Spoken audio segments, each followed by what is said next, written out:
এখন দেখো, বিপরীত শব্দের গঠন শেখানো হচ্ছে। এর আগে তোমাদের লেস, নেস যুক্ত সাফিক্স শিখিয়েছি আগের ভিডিও। তোমরা ভালো করে নিশ্চয়ই সেগুলো শিখেছ। আজকের ভিডিওতে তোমাদের আমি অ্যাডজেক্টিভের আগেতে প্রিফিক্স। প্রিফিক্স কাকে বলে? অ্যাডজেক্টিভের আগে যে শব্দ যুক্ত হয় সেইটা হচ্ছে প্রিফিক্স। আর অ্যাডজেক্টিভের পরে যদি কোনো শব্দ যুক্ত বা কোনো ওয়ার্ডের ডান দিকে যদি কোনো শব্দ হয় তাকে বলে সাফিক্স। তাহলে আজকে আমরা প্রিফিক্স শেখাচ্ছি। পূর্বে যুক্ত হচ্ছে, মূল শব্দের পূর্বে যুক্ত হলে হচ্ছে প্রিফিক্স, আর মূল শব্দের পরে কোনো শব্দ যুক্ত হলে তাকে বলে সাফিক্স। আজকে কিভাবে অ্যাডজেক্টিভের সঙ্গে প্রিফিক্স, প্রিফিক্স কি un, IR, in, IN, in, IM, im, DIS, dis, এই প্রিফিক্সগুলো যুক্ত করে কি করে অপোজিট ওয়ার্ড গঠন হচ্ছে সেটাই শেখাবো। তোমরা আগে ভিডিওটা ভালো করে শুনবে। শোনার পর আগে ভিডিওটা পজ করবে, পজ করে দিয়ে খাতায় ভালো করে লিখে নেবে। লিখে নেওয়ার পর আমি যা বোঝাবো তোমরা একটার পর একটা ভালো করে বোঝবার চেষ্টা করবে, এবং তোমাদের কিছু অসুবিধে হলে কমেন্ট বক্সে জানাবে, তাহলে আমি দেখতে পাবো। প্রত্যেক দিন ভিডিও লক্ষ্য করো। আমার সময় ঠিক মতন দেখা যাচ্ছে না, তোমরা আমার চ্যানেলটা লক্ষ্য করবে। আমার চ্যানেলের নামটা নিশ্চয়ই তোমরা জানো, learn English with sentence pattern. আমি শব্দ গঠন শেখাচ্ছি, তার পরের ভিডিওতেই আমি সেই শব্দগুলোকে বাক্যে ব্যবহার শিখিয়ে দিচ্ছি। এইভাবে তোমরা গ্রামার এবং ভাষার গঠন, শব্দের গঠন শিখে যাবে। যার আগ্রহ আছে সে শিখবে, যার আগ্রহ নেই সে শিখতে পারবে না। আগ্রহ থাকে, ইংরাজি শেখার আগ্রহ থাকে। শুধু স্পোকেন ইংলিশ শিখবো, হ্যাঁ, মা বাবারা ছোটাছুটি করছে, কিন্তু ছেলেরা শিখতে চায় না। স্পোকেন ইংলিশ বললেই হয়ে গেল, 300 শব্দের ব্যবহার শিখে গেলে সে স্পোকেন ইংলিশ স্পিকিং পাওয়ার তার বেড়ে গেল। সব কিছু কথা ইংরেজিতে বলতে গেলে অনেক শব্দ জানতে হবে, কমপক্ষে 7-8 হাজার শব্দের ব্যবহার জানতে হবে, তার সঙ্গে গ্রামার জানতে হবে। তবে কোনো কাজের দপ্তরেতে বা বাড়িতে গ্রামে তুমি ইংরাজি কথা বলতে হবে। তো ইংরাজিতে গ্রামে কথা বলে তোমার কি লাভটা হবে? তোমার কি উপকার আসবে? তুমি কাজ করতে হবে, তোমার প্রশাসনিক কার্যস্তরে যেহেতু তোমাকে ইংরেজিতে কাজ করতে হবে।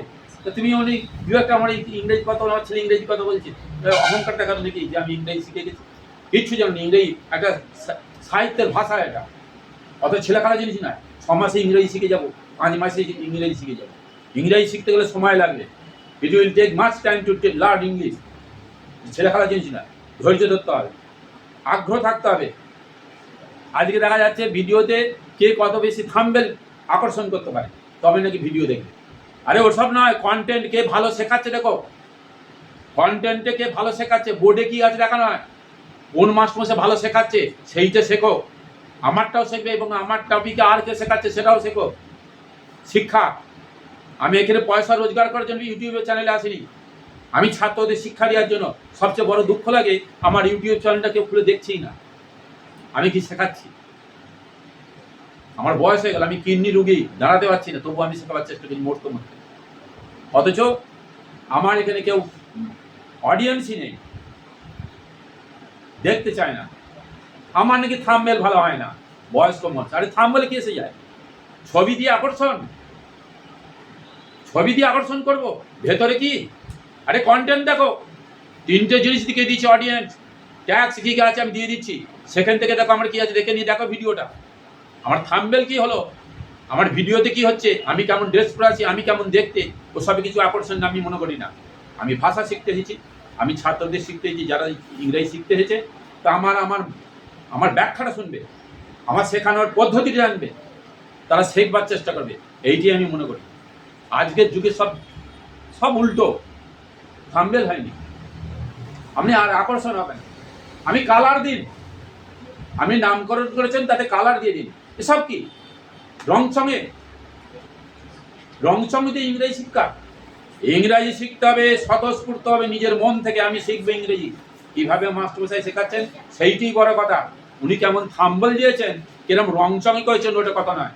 যাকে আমি খুব মানে এইসব আচরণে এইসব কথাবার্তায় আমি অসন্তুষ্ট বলে ফেললাম ভিডিওতে। যাই হোক, কিছু মনে করো না। যদি আমার ভুল হয়ে থাকে বলাটা, আজকের যুগে হয়তো আমি অনুপযুক্ত, তাই আমাকে কেউ গ্রহণ করতে পারছে না। যাই হোক, আমি আমার চিন্তা নিয়ে রইলাম, তোমরা তোমাদের চিন্তা নিয়ে থাকো। আমি আজ শেখাচ্ছি, শেখবার চেষ্টা করি। আমি একদিনই তো ভাষাটা গঠন আর বাক্য গঠন আমি শেখাতে পারছি না, শরীর অসুস্থ। আজকে তোমাদের ভাষার গঠনটা শিখিয়ে দিচ্ছি, এরকমভাবে শব্দ গঠন করতে শিখতে পারবে, চেষ্টা করতে হবে। এরপরের ভিডিওতে আমি এই শব্দগুলো, বিপরীত শব্দ কী করে বাক্যে বি ভার্বের সঙ্গে ব্যবহার হয় আমি তোমাদের শেখাবো। নিচে থেকে শিখে ওপর দিকে যেতে হবে। তুমি নিচেটা প্রাথমিক বিদ্যাগুলো জানো না, তুমি ক্লজ অ্যানালিসিস শিখবে, ভয়েস শিখবে, আর পারফেক্ট পার্টিসিপল শিখবে। আরে পারফেক্ট পার্টিসিপল ব্যবহার তুমি জানবে কি করে? তুমি অ্যাডজেক্টিভ ব্যবহার জানো না, নাউনে ব্যবহার জানো, জিরান শিখবে, প্যাসিভ জিরান শিখবে, প্যাসিভ জানো না। আগে শেখো নিচে থেকে, তারপরে ওচর দিকে ভাববে। নিচের কিছু বেস্টের তৈরি নেই ইংরেজি শিখতে। দেখি শোনো, দেখো, রুট মানে মূল, ওয়ার্ড মানে শব্দ। আমি বসছি, তোমরা শোনো, আমি বসে বসে বলছি, শরীর অসুস্থ। রুট মানে মূল, বোর্ডে দেখো, রুট মানে মূল, ওয়ার্ড মানে শব্দ। রুট ওয়ার্ড, মূল শব্দ হচ্ছে হ্যাপি, HAPPY। হ্যাপি মানে সুখী। বলবার চেষ্টা করো, try to tell. HAPPY, happy মানে সুখী। দেখো, হ্যাপির আগে প্রিফিক্স বসিয়েছি UN আন। এখানে আনের অর্থ, বাংলা অর্থ হয়ে গেল অসুখী।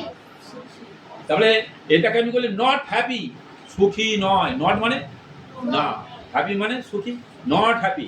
এইদিকে আমি অপোজিট করছি, দেখো, আনহ্যাপি।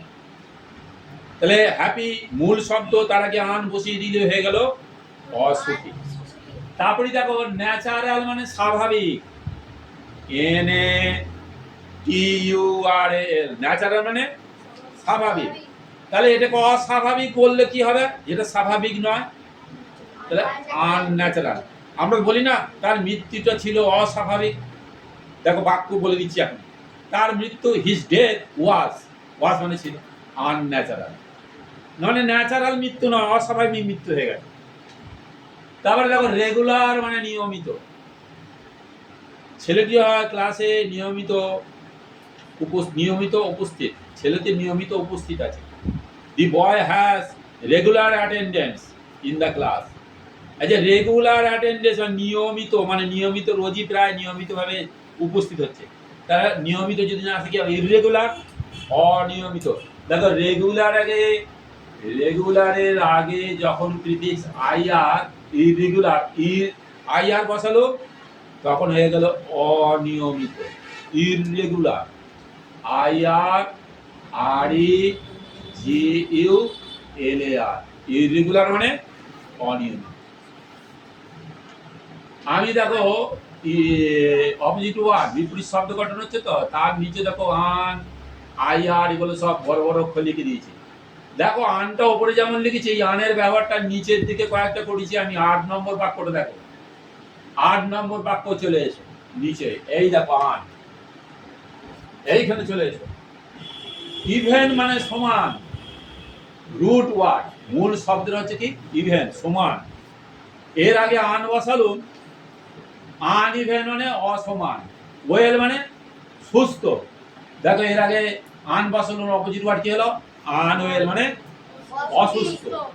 পোলাইট মানে কি ভদ্র। তাহলে অভদ্র কি হবে? দেখি, আই এম ইম মানে ইমপোলাইট মানে অভদ্র। সেলফিশ মানে স্বার্থপর, সেলফিশ মানে SELFISH, সেলফিশ মানে স্বার্থপর। তাহলে আনসেলফিশ মানে কি? যার স্বার্থ নেই। আনসেলফিশ মানে নিঃস্বার্থপর। এখানে আনের মানে হয়ে গেল নি। তার মানে কি? নট সেলফিশ, স্বার্থপর নয়, অপোজিট ওয়ার্ড হয়ে গেল। এবার আবার উপরে চলে যাও, ইন, কমপ্লিট মানে কি? সম্পূর্ণ। কমপ্লিট মানে COMPLET, কমপ্লিট মানে সম্পূর্ণ।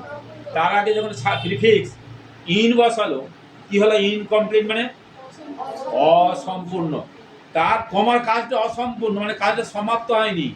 Your work is incomplete. পরের ভিডিওতে আমি বাক্যগুলো শেখাবো। Your work is incomplete, be verb দিয়ে শেখাবো। দেখো ইন হয়ে গেল। পেশেন্ট মানে ধৈর্য, পেশেন্ট মানে ধৈর্য। তাহলে পেশেন্টের আগে আই এম ইন বসিয়েছি, কি বসিয়েছি? অধৈর্য কি হবে? অধৈর্য তাহলে কি হবে? ইমপেশেন্ট। ইম মানে অধৈর্য। দেখো অনেস্ট মানে কি? সৎ, HONEST, অনেস্ট মানে সৎ। তার আগে ডিস বসানো কি হবে? ডিসঅনেস্ট, ডিসের মানে ডিসঅনেস্ট, অসৎ। তাহলে আজকের ভিডিওতে তোমরা দেখলে মূল শব্দ হচ্ছে রুট ওয়ার্ড। মূল শব্দ হচ্ছে কি? হ্যাপি। একটা বলছি, বোর্ডে দেখে নেবে। হ্যাপির সঙ্গে দেখো আগে প্রিফিক্স যুক্ত করি, আন। প্রিফিক্স আনহ্যাপি কি হলো? অপোজিট ওয়ার্ড গঠন হলো কি হলো? অসুখী। এইভাবে প্রত্যেকটি ওয়ার্ড তোমরা করে আসবে, মুখস্থ করে ফেলবে একদম ওয়ার্ড মিনিংগুলো। এর পরের ভিডিওতে আমি বাক্য দেবো, তোমাদের বাক্য গঠন করতে হবে। আমি কয়েকটা বাক্য করে দেবো এবং একটা হোম টাস্ক দেবো তোমাদের করার জন্য। সে হোম টাস্কগুলো করে নিয়ে এসে আমার দেখাতে হবে। এইভাবে এগিয়ে যেতে হবে। আজকের ভিডিও আমি এখানেই শেষ করলাম। আর একটা কথা, তোমরা আমার আগের ভিডিও ট্যাপ করে দেখবে, পরস্পর ভিডিওগুলো পার্টস অফ স্পিচ শিখেছি। হ্যাঁ, নাউন, প্রপার নাউনের সঙ্গে একটা আছে, কালেকটিভ নাউন আছে, তারপরে অ্যাবস্ট্রাক্ট নাউন আছে, সব সাফিক্স দিয়ে আছে। পরস্পর ভিডিওগুলো দেখো, দেখে শেখো। আমি এগিয়ে যাচ্ছি কিন্তু পার্টস অফ স্পিচ শেখাচ্ছি, বাক্যের গঠন আমি বাক্য দেখে এগোবো আস্তে আস্তে। আচ্ছা, আজকে ভিডিও এখানে শেষ করলো। ভালো লাগলে কি লাইক করবে, সাবস্ক্রাইব করতে ভুলবে না, কমেন্ট বক্সে কমেন্টও করবে। এবং নিয়মিত ক্লাস আমি দিতে পারছি না, তোমরা আমার চ্যানেলটা খালি খুলে দেখবে, learn English with sentence patterns. এবং এর আগে এখন এলটা নেই, আমার ছবিটা দেওয়া আছে 6 মাসের। ছবিটা দেখলে তোমাদের দেখতে পাবে। আচ্ছা, ধন্যবাদ, তোমরা ভালো থেকো।